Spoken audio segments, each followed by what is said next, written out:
Halo guys, kembali di channel Yenda Storyland. Di video kali ini saya akan menceritakan sebuah film fantasi berjudul The Warrior from the Sky yang dirilis pada tahun 2021. Jadi adik-adik, film ini menceritakan tentang jenderal perang yang mencoba membangun kembali ingatannya. Gimana kisah selanjutnya? Yuk mari kita simak alur ceritanya. Gak bisa bahasa Inggris.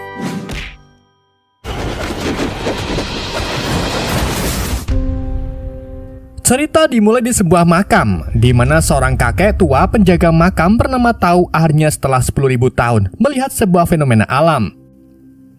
Di mana fenomena tersebut menandakan kebangkitan seorang dari dalam makam. Tak lama Tau melihat sosok pria misterius bernama Chan Nan mulai bangkit dari makam. Kemudian Tau mulai menanyakan identitas Chen, namun Chen juga tidak mengetahui siapa dirinya.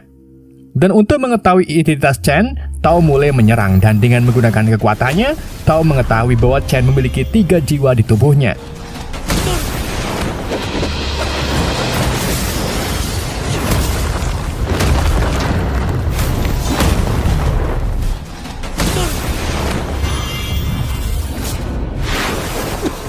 Setelah mengetahui identitas Chen, Tau sengaja mengirimnya keluar makam agar Chen mendapatkan kembali ingatannya. 10.000 tahun yang lalu, dewa dan iblis melakukan perang surgawi. Korban dari kedua belah pihak ini yang tak terhitung jumlahnya jatuh dari langit. Tetua Tau dari 6 alam mengumpulkan jasad dewa dan iblis untuk dibuatkan makam. Tau juga bertugas untuk menjaga sang dewa perang, Chen Nan, agar suatu saat nanti Chen mampu melawan jalan iblis 10.000 tahun kemudian.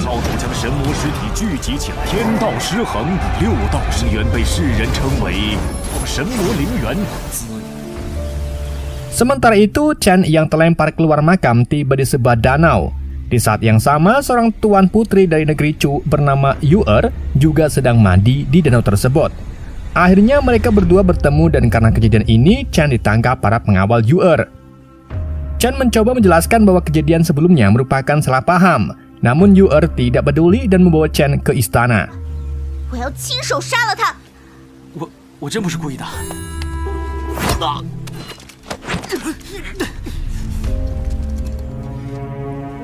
Sementara itu, di sebuah penjara bawah tanah milik Istana Chun, seorang wanita dari apartemen medis bernama Nalan sedang mengobati salah satu napi bernama Yan. Yan mengaku dirinya adalah keturunan klan naga, namun melihat tingkah Yan yang konyol, Nalan tidak mempercayainya.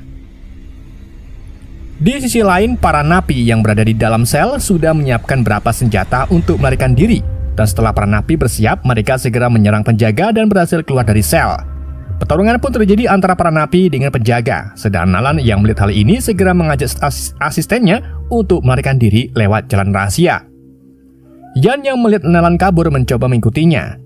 Di dalam jalan rahasia, Nalan menjelaskan bahwa jalan tersebut merupakan akses bagi para napi yang mempunyai kekuatan spiritual untuk dipindahkan. Namun Nalan tidak mengetahui kemana para napi dipindahkan. Sedang Yan yang mengikuti Nalan tiba-tiba merasakan kekuatan spiritual yang mengalir ke tubuhnya. Tak lama Yan melihat sebuah cahaya yang berada di ujung jalan. Yan berpikir bahwa cahaya tersebut merupakan jalan keluar, namun setibanya di sana, Yan terseret oleh orang misterius sedangkan Nalan dan asistennya yang melihat kejadian ini segera menolongnya. 小爷我一没偷二没抢，这都是有感应的。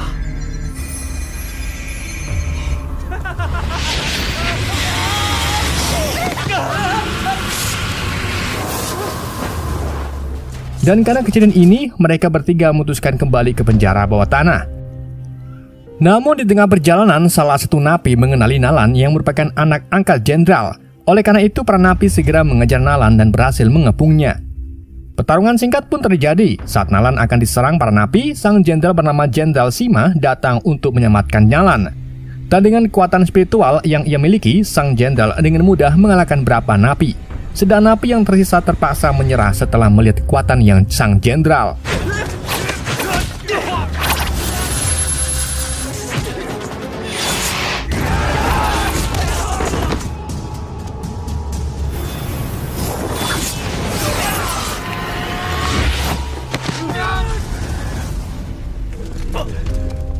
Setelah kericuhan berakhir, Yan yang berpura-pura turu dimasukkan kembali ke dalam sel.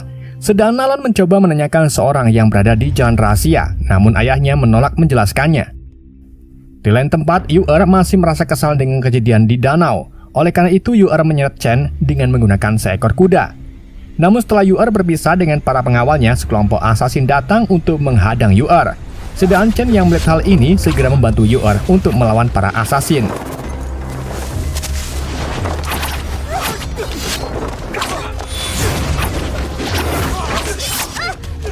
Para pengawal yang baru tiba segera membantu Yu-er. Di tengah pertarungan, salah satu pengawal menjatuhkan sebuah kotak, dan dari kotak tersebut sebuah aura spiritual yang membuat Chen mendapatkan kembali sedikit kekuatannya. Tak lama, kotak tersebut terbuka dan sebuah busur surgawi langsung mengarah ke Chen. Kemudian dengan menggunakan busur surgawi, Chen berhasil menembakkan anak panah ke arah pemimpin asasin yang membuat kelompok tersebut mundur.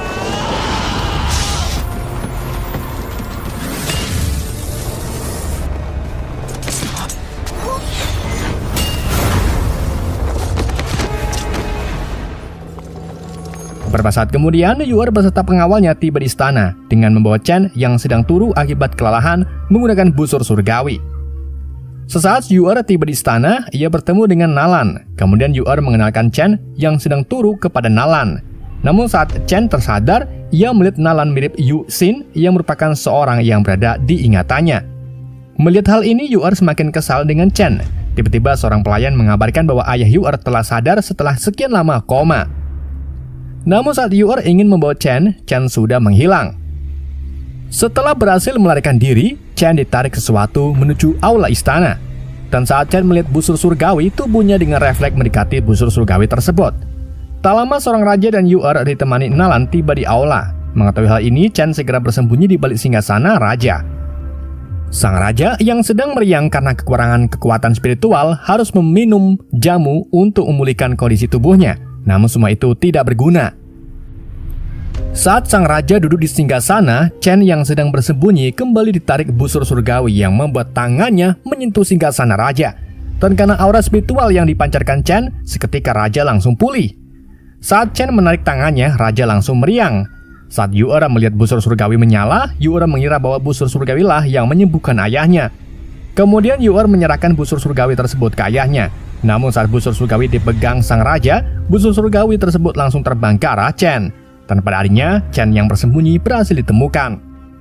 Sedangkan Nalan yang melihat kejadian ini menyadari bahwa Chen mempunyai kekuatan spiritual yang besar, sehingga kekuatan Chen mampu dibagi kepada raja yang kekurangan energi spiritual. Setelah mendengar penjelasan dari Nalan, raja memutuskan membawa Chen untuk dirawat di departemen medis.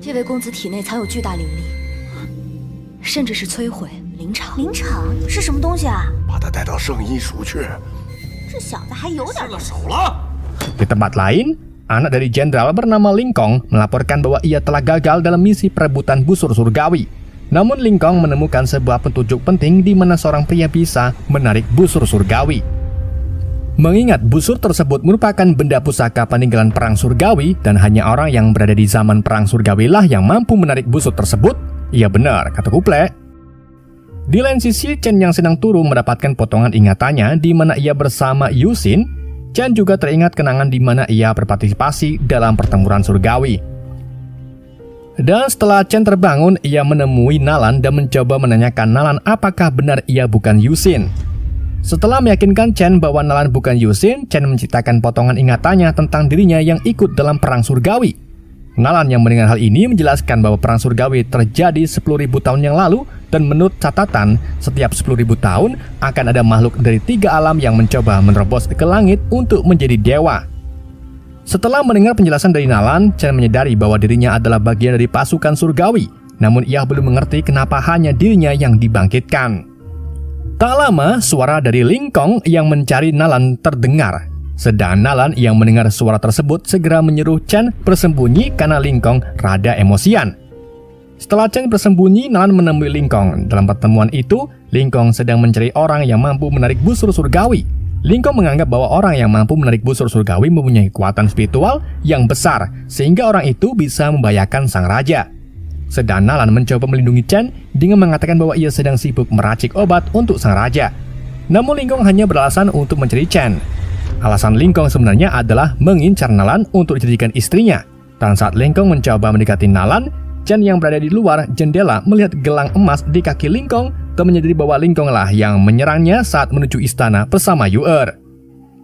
Sementara itu Nalan dengan tegas menolak Lingkong, dan karena hal itu membuat Lingkong semakin bergairah untuk mendapatkan Nalan. Setelah Lingkong pergi, Chen menjelaskan bahwa ia melihat gelang kaki yang digunakan oleh Lingkong sama dengan penyerang yang menyerangnya. Chen juga menyadari bahwa Lingkong bukan mengincar Yu'er, melainkan busur surgawi yang dibawanya. 你好像不喜欢他，他的目标好像不是公主。事关重大，你可看清。 Sementara itu, sang raja mulai khawatir setelah mendengar bahwa Jenderal Sima mengincar busur surgawi. Jenderal Sima belum bergerak secara terang-terangan karena tetua Xuanzhu berada di belakangnya. Sekelompok asasin tiba-tiba kembali menyerang istana. Saat pertarungan terjadi, Jenderal Sima datang untuk mengalahkan para asasin tersebut.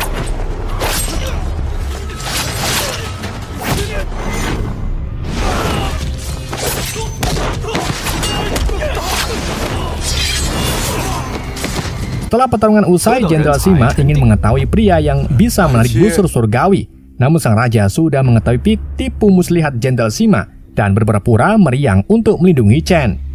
Akhirnya, Jenderal Sima pergi meninggalkan istana tanpa mengetahui keberadaan Chen. 因一位少年的灵力超凡，臣救驾来迟。乏了。本公主早就剁了喂狗了。少年身在何处？父亲，那些寻找灵力的人， Sementara itu, Nalan sedang meracik obat yang digunakan untuk menekan kekuatan spiritual Chen, agar Jenderal Sima tidak menyadari bahwa Chen lah yang orang yang dicarinya. Tak lama salah satu pelayan memberi pesan bahwa Nalan dipanggil oleh Jenderal Sima. Sesaat setelah Nalan pergi, Chen yang sudah mengkonsumsi obat buatan Nalan ditenggal oleh Yu'er dan membawanya ke penjara bawah tanah. Sementara itu, setelah Nalan menghadap Jenderal Sima segera menanyakan keberadaan pria yang bisa menarik busur surgawi kepada Nalan. Karena menurut informasi yang didapatkan, Nalan merawat pria tersebut setelah raja memintakannya. Namun Nalan segera membantah dengan mengatakan bahwa pria itu tiba-tiba menghilang. Kemudian, Jenderal Sima menjelaskan rencananya untuk merebut singgasana, dan dengan menangkap pria yang ia cari, Jenderal Sima bisa dengan mudah melancarkan serangan ke istana. Dan karena Jenderal Sima sudah menganggap Nalan sebagai anak sendiri, ia akan menikahkan Nalan dengan Lingkong. Nalan yang mendengar hal ini hanya bisa patuh karena ia berhutang budi kepada Jenderal Sima. 那小子现在身在何处？所以今天为父决定， 请依父恕罪。 凌空对你也是真心实意。本宫并非是楚国的国宝，只要抓住那小子， 别想再逃了。 Di tempat lain, Yu'er yang berhasil menangkap Chen masih mempunyai dendam kepadanya. Singkat cerita, saat Chen akan disiksa, ia berhasil melarikan diri dan berbalik menawan Yu'er. Dan karena keributan yang terjadi, Jenderal Sima dan Lingkong pergi ke penjara bawah tanah. Di sana, Jenderal Sima dan Lingkong melihat Chen yang sudah menyandra Chan. Dan setelah melihat Chen, Lingkong langsung memberitahukan bahwa Chen lah orang yang bisa menarik busur surgawi. Mengetahui hal ini, Jenderal Sima segera memerintahkan Lingkong untuk menyerangnya tanpa mempedulikan Yu'er. Chen mencoba melakukan perlawanan, namun ia lupa bahwa ia telah meminum jamu yang membuat Chen tidak bisa mengeluarkan kekuatannya. Oleh karena itu, Chen berhasil ditangkap dan dijebloskan di penjara, sedangkan untuk Yu'er dipaksa dibawa ke istana. Sesaat setelah masuki sel, Chen terus teringat tentang potongan ingatannya saat bersama Liu Xin.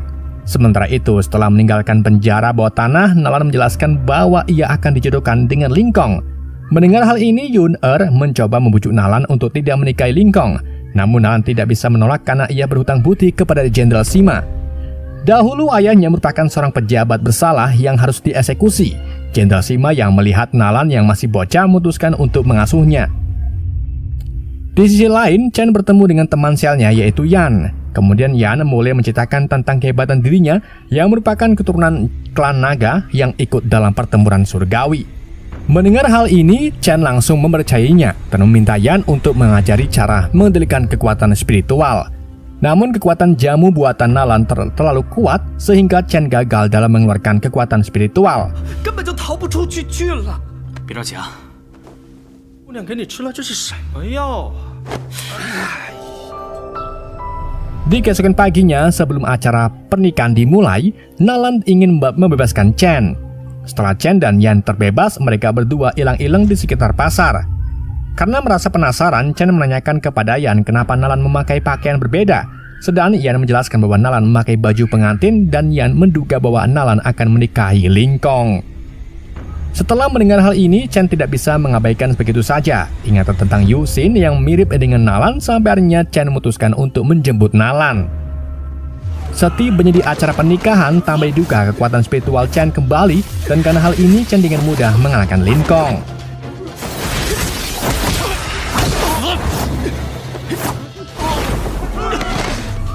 Saat Chen ingin meninggalkan acara pernikahan bersama Nalan, Jenderal Sima segera membuat arai untuk menghentikan mereka berdua kabur.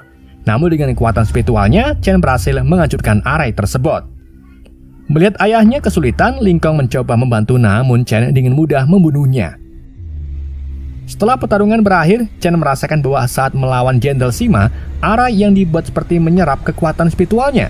Mendengar hal ini, Nalan segera mengajak Chen untuk pergi ke perpustakaan.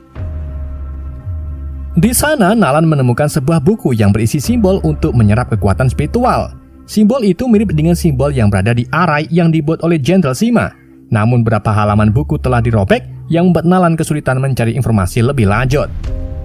Dan dengan petunjuk tersebut, Nalan menduga Jenderal Sima merencanakan sesuatu yang besar dengan membuat arai yang bisa menyerap kekuatan spiritual. Namun arai tersebut merupakan warisan kuno dan Nalan menduga bahwa ada seorang yang membantu Jenderal Sima untuk membuat arai tersebut. 纯阳之灵也一定是那司马老贼所为，又是吸取纯阳之灵的布阵方法，来报答他所谓的养育之恩，这背后定另有其。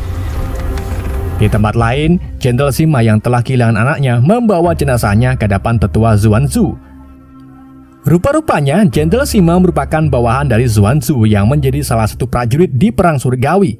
Dan tujuan Jenderal Sima menangkap Chen agar Zuanzu bisa menyerap kekuatan spiritualnya, Zuanzu sudah menunggu lama untuk menemukan orang yang bangkit dari makam dewa.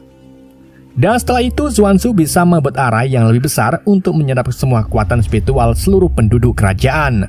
Namun Zuanzu sudah tidak membutuhkan Jenderal Sima setelah ia mengetahui siapa orang yang ia cari. Kemudian Zuanzu segera menyerap spiritual Jenderal Sima hingga ia tewas. Tak lama, Nalan, Chen, dan Yan tiba di tempat Zuanzu. Dugaan mereka bertiga ternyata benar bahwa Zuanzu lah dalang dari semua kejadian yang telah terjadi. Sedang Zuanzu merasa bahagia karena ia tak perlu untuk mencari Chen. Dengan sebuah arai, Zuanzu berhasil menyerap kekuatan Chen.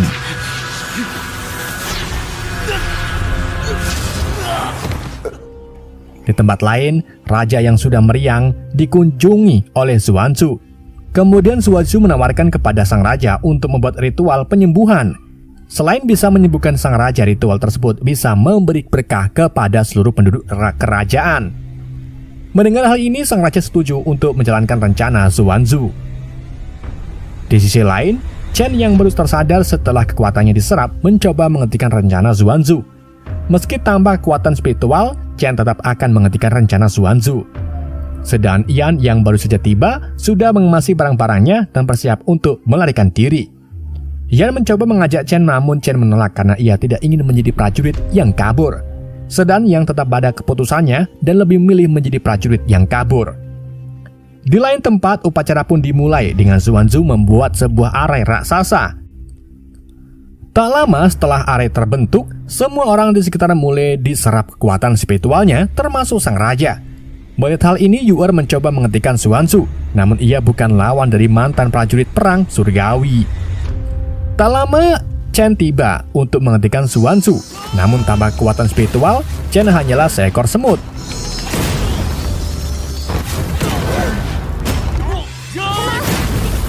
Saat Chen terdesak, Yan tiba untuk menolongnya, sedang Zuanzu yang melihat seorang keturunan klan naga di depannya tak gentar. Karena Zuanzu adalah klan yang kabur saat pertempuran surgawi terjadi. Namun Yan ingin membuktikan bahwa bukan prajurit yang kabur. Kemudian Yan membangkitkan kekuatannya menjadi seekor naga. Setelah pertarungan singkat, Yan bahkan tidak mampu melawan Zuanzu meski sudah berubah menjadi seekor naga.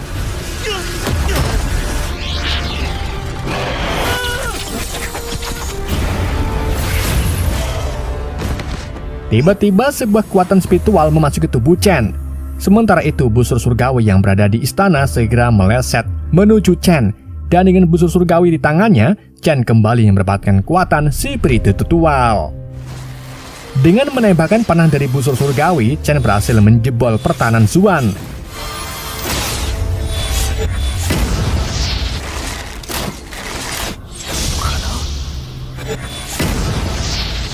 Sedangkan Yan yang melihat Chen berjuang ikut bergabung melawan Zuanzu yang berubah menjadi belut.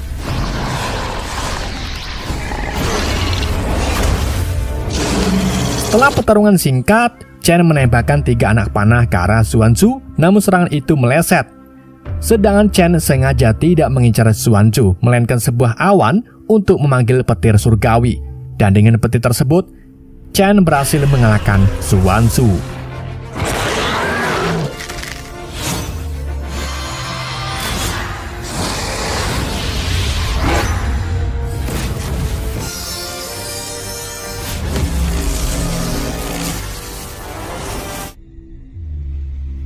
Akhirnya, kerajaan kembali damai, namun tanpa disadari Ling Kong yang tewas kembali hidup. Dan film pun tamat. Oke guys, itulah alur cerita film The Warrior from the Sky. Semoga kalian terhibur dengan alur cerita yang saya bawakan. Mohon maaf sebagai gantinya. Sekian dari Anda, sampai jumpa di video berikutnya.